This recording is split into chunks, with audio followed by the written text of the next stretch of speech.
जय श्री राम दोस्तों, कैसे हैं आप सब। दोस्तों, काफी दिन से मैं वीडियो आपके सामने लेकर के नहीं आ रही थी। आज मैं लेकर के आई हूँ कई दिनों बाद। देखिए, मैं आपको बताऊंगी कि बैसाख मास शुरू हो गया है और हमें बैसाख मास का भरपूर लाभ लेना चाहिए। कैसे लाभ लेना चाहिए? देखिए, इसके अंदर हमें धन, सुख, आयु, आरोग्य, वैकुंठधाम सब कुछ मिलता है। दोस्तों, इतना बढ़िया है ये बैसाख का महीना, सब मासों से बड़ा महीना है और इसमें हमें विष्णु भगवान की सेवा करनी चाहिए। साथ में जो है क्या क्या करना चाहिए, आज मैं सारी बातें आपके साथ शेयर करूंगी। दोस्तों, सबसे पहले तो जल्दी उठ के इसमें स्नान करना चाहिए। बैसाख मास में स्नान करने का एक ही है, चाहे आप व्रत कर सके या ना कर सके, लेकिन अगर आप जल्दी उठ के नहा लेते हैं तो आप समझ लीजिएगा कि आपको बैसाख महीने का पुण्य जो है मिल जाएगा। क्योंकि जब हम जल्दी उठ के नहाते हैं बैसाख के महीने में तो हमें भगवान अपने आप ही आशीर्वाद दे देता है और हमें पता ही नहीं लगता कि हमें इतना सुख कहाँ से होने लग गया। सबसे पहले तो बैसाख के महीने में जल्दी उठ के आप स्नान कीजिएगा। पूरा बैसाख का महीना होता है एक महीने का और ये शुरू होता है चैत की पूर्णिमा से और बैसाख पूर्णिमा तक, यानी कि आज के दिन अगर आपने बैसाख मास का व्रत किया है या नहीं किया है, आप अगर ये कहानी सुन लेते हैं तो भी आपको पूरा फल मिलता है। सबसे पहले आप जल्दी स्नान कीजिए, उसके बाद आप पीपल के पेड़ के नीचे जाइए, वहां पर आप जल अर्पण कीजिए, रोली, अक्षत, चावल और आप थोड़ी सी मोली और धूप दीप अवश्य वहां पर दिखा के आना चाहिए। दोस्तों, वहां पर 3 फेरी भी अगर आप लगा सकते हैं तो लगाना चाहिए, लेकिन ध्यान रखिएगा रविवार के दिन जो है पीपल को जल अर्पण नहीं करते हैं, इससे महादोष होता है, आदमी दलिद्र हो जाता है धनवान की जगह।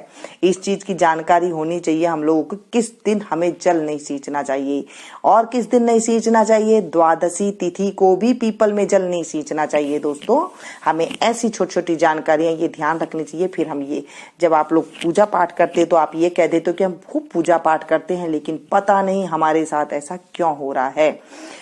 अगर आपने बैसाख में तो वैसे 1 महीना व्रत करना चाहिए। किसी भी समय आप भोजन कर सकते हैं, दोपहर में भी कर सकते हैं, शाम को भी कर सकते हैं, रात को भी कर सकते हैं, इसमें ऐसा नियम नहीं है।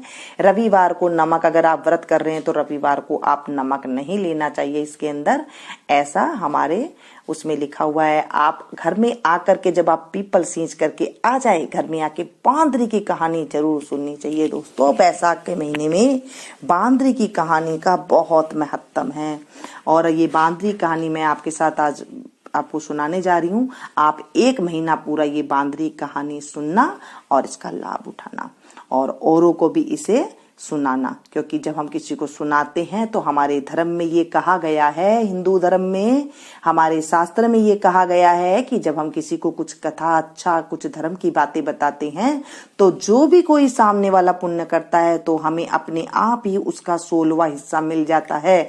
तो हम जितनों के पास ये चीजें जानकारियां भेजते हैं, पुण्य की जितनी भी बातें करते हैं, तो हमारे पास अपने आप ही पुण्य मिल जाता है, हमें 16वां हिस्सा सुख का अपने आप ही मिल जाता है। दोस्तों, ये बैसाख मासम की जो मैं आपको बातें बता रही हूँ बहुत ही अमोघ महीना है, तो आप इसे जरूर नहीं छोड़िएगा, चाहे आपसे व्रत करा जाए या ना करा जाए। लेकिन बांदरी की कहानी के लिए आपको 5 मिनट अवश्य निकालना बहुत जरूरी है। दोस्तों, जरूर करिएगा। बैसाख स्नान में हमें क्या क्या करना चाहिए ये पहले तो मैं आपको बता दूं। देखिए, बैसाख की महीने में जो है, जब बैसाख का महीना में स्नान करते हैं ना, उसमें जो है 1000 गौएं, लाख गौओं का जो दान का जितना फल मिलता है ना, इतना फल हमें बैसाख स्नान से मिलता है। दोस्तों, इतना इसका वो है। बैसाख के महीने में क्या चीज देनी चाहिए? बैसाख के महीने में मटका जरूर देना चाहिए, जो पानी का मटका होता है ना। मिश्री के कुंजे देना चाहिए, कुंजे आते हैं वो आपको जो मिठाइयों की दुकान होती है वहां पे मिल जाते हैं, और उसको ढक्कन में रखकर कुंजे को उसको ढक दे और उसके बाद ढक्कन में चीनी, रुपया, दक्षिणा जरूर डाले। जो पानी का मटका होता है उसके ऊपर ये आप जरूर रखिए। चावल, दाल, चीनी, घी, नमक, आटा, सब्जी, आम, बेल, ककड़ी, हरा नींबू, कमल, केला और सब तरह के फल व लकड़ी के पंखा, दूध, दही, छाछ, लगा हुआ पान, ठंडे आंवले का मुरब्बा, पहनने के सब प्रकार के वस्त्र, तकिया, चटाई, चादर, छाता, जूता, खड़ाऊ, आदि सब प्रकार के चीजों को देनी चाहिए, प्याऊ भी लगवानी चाहिए। दान करने की बहुत सी चीजें हैं दोस्तों। अगर आप किसी को दान देने की इच्छा हो तो बैसाख का महत्तम देखकर भी आप दे सकते हैं दोस्तों। जौ पीपल का दान करना चाहिए, जौ का आटा देना चाहिए, शहद में तिल मिलाकर देना चाहिए, बैसाख का महात्म सुनना चाहिए और भगवान की पूजा करनी चाहिए। दान की तो दोस्तों कितनी भी कही जाए कम है। जितना भी आपकी हैसियत है उतना दान आप जरूर दे। हो नहीं सके तो एक बिस्किट का पैकेट दे दे, ना हो सके तो आप एक सीधा निकाल दे, मतलब एक थाली में आटा नमक चीनी ये भी मिला करके आप दे सकते हैं दोस्तों। इतना इसका पुण्य होता है। तो आज मैं आपको कहानी सुनाने जा रही हूँ, बैसाख की बांदरी की कहानी। तो चलिए शुरू करते हैं। एक राजा था, वह सुबह जल्दी उठकर बैसाख के महीने में गंगा जी में नहाता था और कहता था कि मेरे से पहले कोई भी गंगा जी में नहीं नहाए। एक बंदरिया थी जो रोज राजा से पहले नहा लेती और पीछे राजा को नहाने जाता था। जब राजा ने पानी हिलता हुआ देखा और बिखरा हुआ देखा तो उसने पहरा बिठा दिया। सिपाहियों से कह दिया कि मुझसे पहले कोई भी नहीं नहाना चाहिए। गंगा जी के किनारे एक पेड़ था, उसके ऊपर बंदरियां बैठी रहती थी। डाली के सहारे उतरकर गंगा जी में नहा लेती और पेड़ पर जाकर बैठ जाती। बैसाख पूरा हो गया, उसे एक दिन सिपाही ने देख लिया। उसने देखा कि जब अंधेरे में उन्हें कुछ भी नहीं दिखता और उन्हें नींद आ जाती तो वह बंदरियां उस समय गंगा जी में नहाती। सिपाही उसको पकड़कर राजा के पास ले गया और कहा, ये बंदरिया आपसे पहले नहाती है। राजा ने प्रण किया हुआ था कि यदि कोई औरत मेरे से पहले नहाएगी तो मैं उसके साथ विवाह कर लूंगा। राजा ने बंदरिया से विवाह कर लिया, धर्म मानने लग गया। बैसाख में नहाने से बंदरिया के बच्चे होने की आशा हो गई। पूरा महीना हो गए। जब बंदरिया ने पूछा, मेरे बच्चा होएगा तो मैं किसे जगाऊंगी? राजा बोला, महल में एक घंटी बंधवा दी और कहा, जब तेरे दर्द हो तू घंटी हिला देना, फिर आकर मैं तेरा सारा इंतजाम करवा दूंगा। राजा ने कई रानियां थी, उन्होंने उस बंदरिया से पूछा, ये घंटी किसने बांधी है? तब वह बोली, राजा जी ने बांधी है, मेरे बच्चा होगा तब मैं बुलाऊंगी। एक रानी ने कहा, जरा बजा कर तो दिखा, राजा आएगा कि नहीं। बंदरिया ने घंटी बजा दी। राजा आया। जब पूछा, घंटी क्यों बजाई? तब बंदरिया बोली, रानी ने कहा था बंदरिया के बच्चा होने लगा तो उसने घंटी बजाई। राजा नहीं आया। फिर रानियों ने बंदरियों से पूछा कि मेरे बच्चा कैसा पैदा करूं? तब रानिया ने कहा, आंखों पर पट्टी बांध ले, ओखली में सिर दे दे। फिर बंदरिया ने बैसाख नहाने के पुण्य से एक अति सुंदर लड़का हुआ। होते ही रानी ने राजा को कहा दिया, दासी को दे दिया और कहा, इस बंदरिया के बच्चे को नदी में बहा दो और बंदरिया के पास आटे का खून में लपेट कर रख दो। राजा ने आकर पूछा, क्या बच्चा हुआ है? तब रानी ने कहा, बच्चा नहीं हुआ, ये ईंट पत्थर हुआ है। फिर राजा ने संतोष कर लिया कि रानियों को ही बच्चा नहीं होगा तो इसलिए इसके भी क्या होगा। इधर उधर दासी बच्चे को फेंकने लगी तो उसने नदी में नहीं फेंका गया। कुम्हार मिट्टी का बर्तन बना रहा था, उसके अंदर रखकर आ गई। कुम्हार और कुम्हारी खुदी हुई मिट्टी लेने गए तो देखा तो बहुत सुंदर बच्चा सो रहा है। तब कुम्हार अपनी पत्नी से बोला, हमारे बच्चा नहीं है, इसलिए भगवान ने हमें बच्चा भेजा है, यदि तू पाल ले तो अपने घर ले चले। कुम्हारी बोली, ले चलेंगे, अपनी खातिर ही भगवान ने भेजा है।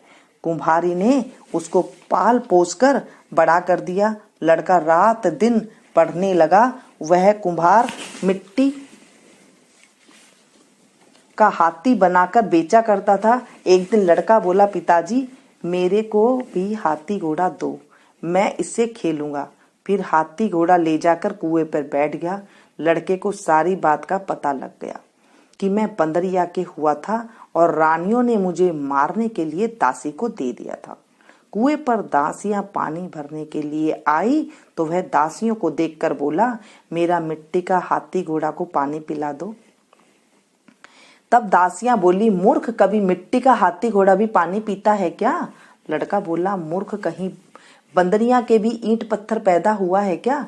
दासियों ने जाकर रानी से कहा, एक कुम्हार का लड़का है, उसने हमें यह बात कही और घड़े पर कांकरी मारकर फोड़ दिया। तब रानी ने जहर का लड्डू तैयार किया और कहा, ये लड्डू उस लड़के को खिलाओ। दूसरे दिन वे दासियां उस लड़के को वह लड्डू खिलाने गई तो भगवान ने उस लड्डू को गोंदगिरी का लड्डू बना दिया। अगले दिन दासियों ने आकर देखा कि वह मरा नहीं है और खेलता फिर रहा है। इस पर रानी रूठ कर सो गई। राजा ने आकर पूछा, रानी क्यों सो रही हो? तब रानी ने जवाब दिया, कुम्हार को अपनी बस्ती से निकाल दे। राजा ने कहा, ये क्या कड़वा बोलती हो?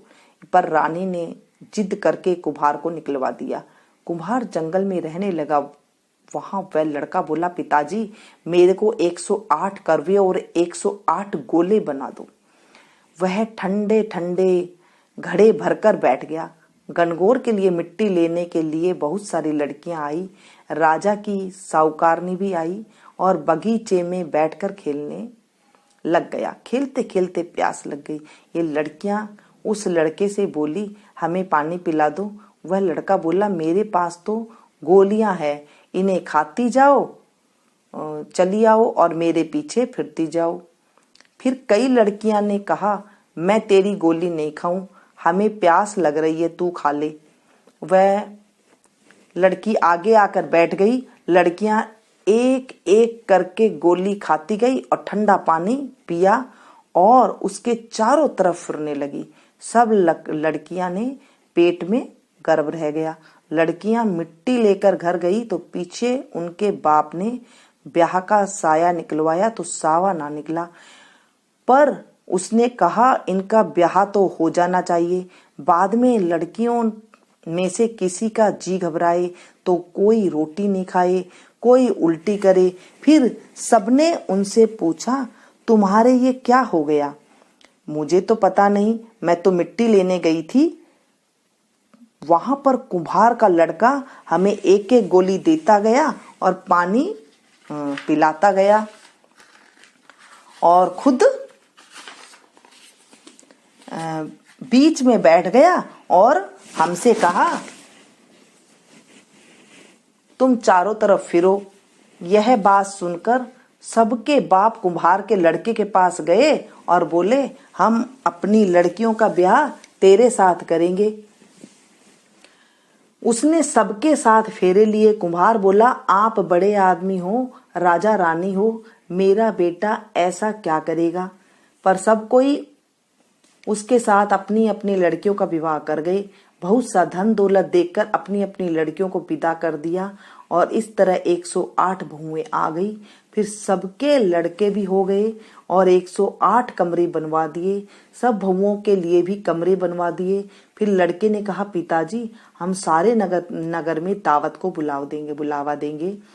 आपके इतनी बहुआं आई है और इतने पोते हो गए। कुम्हार ने कहा, जिमा दो। तब सारी नगरी और राजा रानी को बुलावा दे दिया। सब कोई जीवने आए और राजा का परिवार भी सेना सहित खुद आया। लड़के ने कहा, बंदरियां क्यों नहीं लाई? राजा ने कहा, बंदरियां को भी बुलवा लेते। राजा ने बंदरियां को बुलाने के लिए रथ पाल की सजाकर भिजवा दिया। वहां पर सारी सभा के बीच सोन की चौकी पर सुंदर गद्दी बिछवा दी।